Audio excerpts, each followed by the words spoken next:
The first thing is, this is kind of a reoccurring theme, is she's never used her staff more. It's a lot of her moves now use the staff. She does a lot of moves where she uses the staff along with punching and kicking. She uses it. She also uses her glaive more in a lot of her animations. You can see in her throws. Yeah, I wanted to make sure all of her weapons kind of came through, right? Like, she's had these things for decades now. Right. And you'd often see her using them like 2 different moves. And right.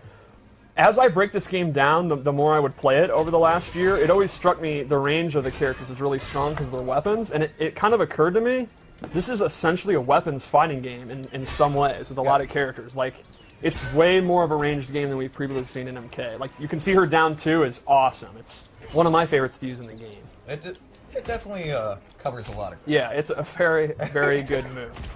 So I'll go over just a few of her normals that I think are core. I think her back 2... The wiggle stick. Yeah, the wiggly stick is extremely fast, multiple hits, really easy to, you see it, hit confirm it into a special move. Good damage. It's an awesome whiff punisher. Oh yeah, and I mean it's definitely there to keep the distance, right? Exactly. Like I have this much space at all times. When she's hovering around this range, if you think you're going to hit a button or whiff an attack, you're in a lot of trouble. Yep. It is a high, so if they do like a down 4 under it or they can duck it, it's going to whiff, but it's awesome for controlling this upper level, like chest area space. There's some really incredible stuff just with how the staff moves. Like the animators, like just a lot of the moves that the staffs make, the little just micro moves are so visible and cool. Shoutouts too to the audio team. I love the clank, clank, clank the staff moves make. So another one I wanted to show is her forward 2, which is a big long range overhead. This is actually relatively slow. It's over 20 frames, and I think if you're really looking for it, you can see it. But if you're not ready, if you're crouch blocking for other reasons, you know, you think she's going to down 4 or whatever, she can hit you with it. Yep. She's not going to get a pop-up. She's going to have to just do the full string, or she's going to have to just commit to doing the shadow kick.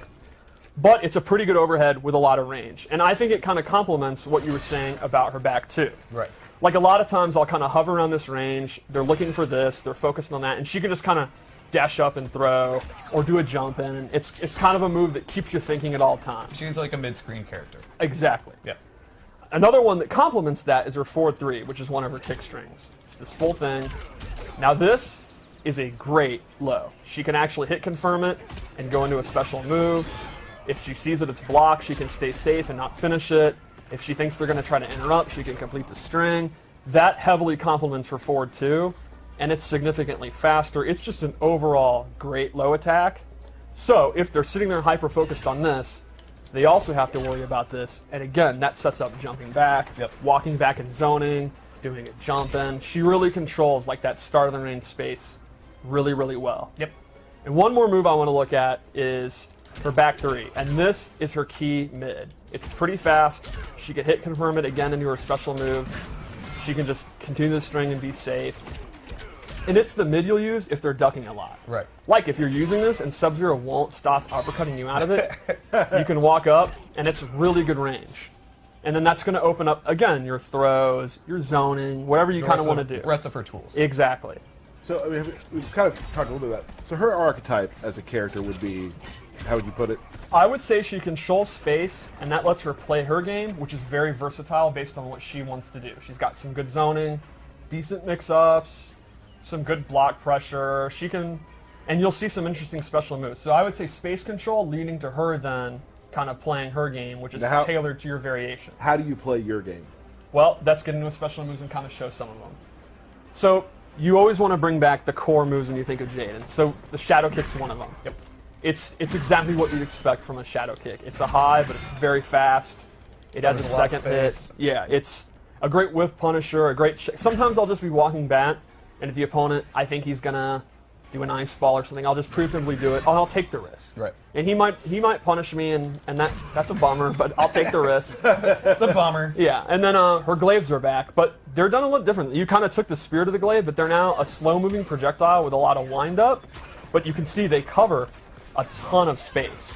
And that makes them awesome if you think the opponent is going to jump in, like they'll get hit by the tail of it. Right. Or if you think they're trying to walk in. So it's not like a projectile you spam, it complements her space control. Like you kind of do it just to say, no, the mid-screen is mine, stay back, don't move. And then if they try to jump it and they're going to jump early because it has such a long tail, that's what your down 4 is for. So in my opinion, her zoning with the glaive is really kind of to slow the pace of the match down, to then walk into the mid-range to do all the stuff we talked about. Right. You know, one thing we don't talk about a lot, which I think is really important, is props in the game, right? Like a first hit props or Well, like weapons? First Oh, hit not props. first hit props. Okay. Weapons and things like that. Yeah. A lot of the characters who are in Mortal Kombat are iconic, not because of just their character, because of what they carry. Yes. Right. You know, the glaive is, and the staff, very important things. And you know, big ups to the team that makes the props for, you know, helping create the character and make it have even more depth because of how cool the props are and the amount of props they have to make. Yeah, I mean, There's a lot.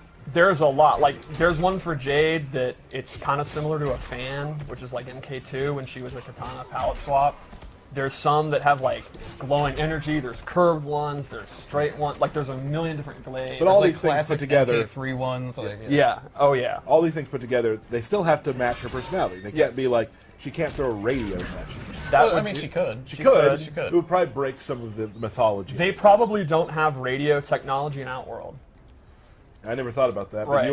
you are the lore master, so let's keep going. The last classic move would be her glow is back. She's fully projectile immune, has this snazzy purple effect, and any projectile is going to go through her while it's active. So Classic. while she can slow the pace down with her zoning, it's hard to zone her because she can have this on. Right. And then she just gets in right on you. Yep. Yep, absolutely. And her last base move is this parry, which has the coolest into I've ever seen in my life. Like, for the most part, I'm just going to do that to people online. Like, that's all I care about doing. And she can amplify it into this awesome... I absolutely love the way she recovers how that next snap. Look at that. I'm marking out. The way So- the way her arms kind of just go to the side when she's done. Oh, yeah. Is super. Just like it's. I've never seen a more awesome looking nonchalant neck Yes. break. It's effortless. True Yeah. story. I actually accidentally hit Aaron using a Japanese like wall scroll rolled up and pretending to do one of her normals. I accidentally hit him in the QA lab. Well, it's So let's go over some of the loadout moves I gave her. Right. I started with my personal one I like to use, which is a zoning variation. Yeah. And I know you like these ones too. So she has an all about upglaive. it. And if she meter burns it, it's great. She amplifies. She gets a second one. Right. This move dominates the air. Yes. If you want to jump, if You you're can't. you are in a lot of trouble. And they stay up there for a while too, right? So I mean, Oh, it's yeah. like you're being pushed down for And quite some time. She's not controlling them, so No. she's free to do these, and the arc is automatic. And then, if you're hit, you can see you get a big hit reaction. You can go for shadow kick and stuff like that. Yep. I love this move. She also has an air glaive that goes straight down, and that's a double one. You can use this to fake out jump ins, to jump back, and if they whiff a normal, you do it. It's To stay in the air longer. yeah, exactly, to go over ground and pounds or whatever. And then the last move in this I also really like is a extremely quick low projectile. The Adinian Spock. Yeah, this is a brand new move, and I think it's great again for space control. Especially if you have them looking for the overhead and they're hyper focused and they're afraid of it, you can just do this to knock them down for a little bit, chip damage. You're literally controlling every aspect of the fight when you have this setup. Yeah. Like you can go low, you can go up. Like you're controlling everything. Stream chat was confused. Aaron Davis from Yes. QA. Yes. Not Yeah. another Aaron. Yeah. Yeah. Dizzy, ex-tournament player Dizzy. I actually hit him as revenge for all those MK9 losses. You'll get over it someday, sir. One other move would be her staff spin. I forgot about that. Yeah. This is just a great combo ender. In the corner, you actually get a combo. Normally, she's not really a combo character. For all her space control, she really isn't opening up with these huge combos. She Right. just kind of ends in a special move. But in the corner, because of that staff spin, she can. Right. Like a lot of times when I have someone in the corner, I'll mix up her overhead or her low and go into throws and they're looking for it, and she'll actually get that 30% combo. So the staff spin's pretty cool.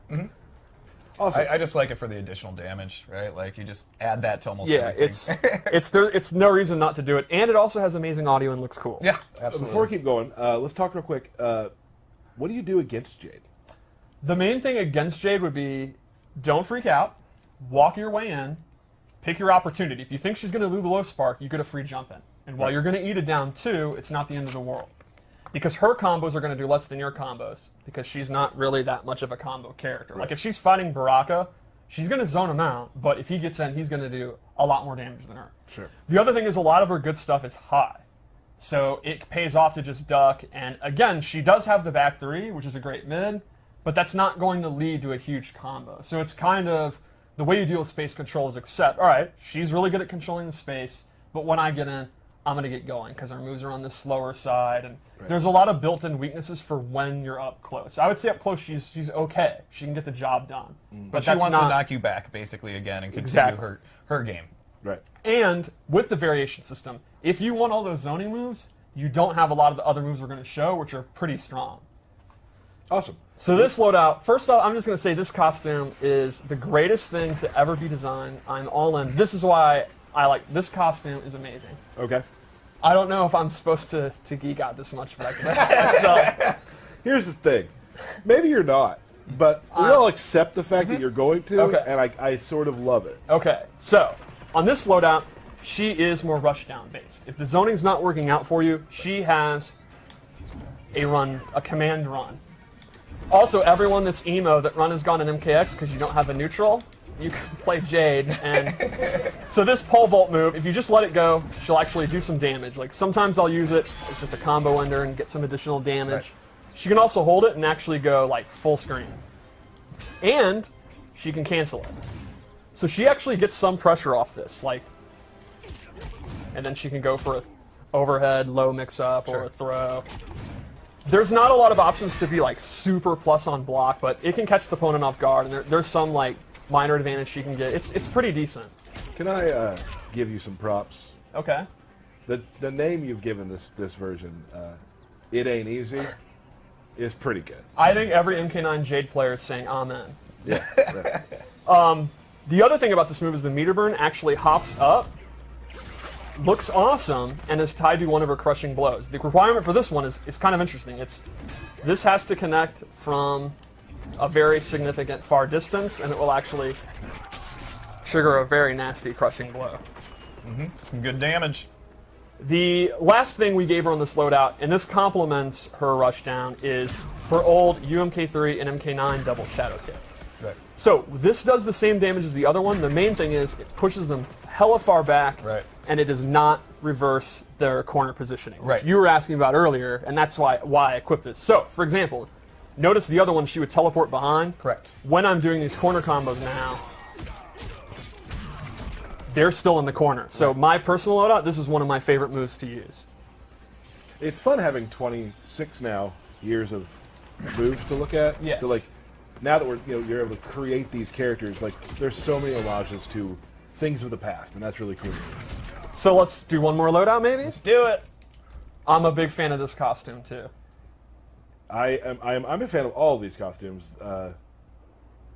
The game looks gorgeous. The characters look gorgeous. I'm also a super fan of the maskless version. That's what I use because her face is really cool, and I love her hair.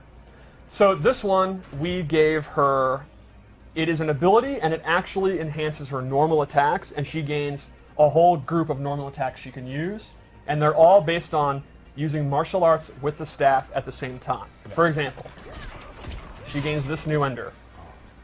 She gains this one, is absolutely awesome. And I think the coolest of all, this actually changes her sweep. And she gets the best sweep in the history of Mortal Kombat. Hella does. Can I tell you how fun it is listening to you talk about characters you're really into? This is the coolest thing ever. Now the next it's thing, a sweep. This is cooler than the last thing. No, this sweep is OD and beautiful looking. Yeah. And it has amazing audio. Can you show the swing again? The batters up, I'm going to call it? Yes, I love how she catches it. Oh, that's so cool. So those are our 3 loadouts I chose. There's still a couple more we didn't show. Yeah. Oh, I forgot. I forgot the best How could you forget string. that? Your favorite one. Yeah. Oh, yeah. Oh, and you don't have the bunk in any of these ones? Nope. Okay. There's still a couple. All right, we'll save those. You showed throws and such too, right? But we do have the fatal blow. Oh, right. Boom. Is it an overhead? It is not an overhead. Okay. That would be extremely good. Yeah. Maybe it should be. Maybe it should be. But yeah, again, most of her stuff is to get get the opponent away from her. Yep. Right? And so she can control the screen again. Yep. With just enough offense to get the job done, but for the most part, she's going to be happy from the mid-range. Yeah, And absolutely. if that's your play style, I think you'll like her a lot. Awesome. So let's tie it all together. Okay. So Jade. Green. Green? Yes. What is she to you? With the custom variation system, she's not always green. True. Awesome. So if you're a fighting game player, like you probably are if you're watching, or if you're not, here you go.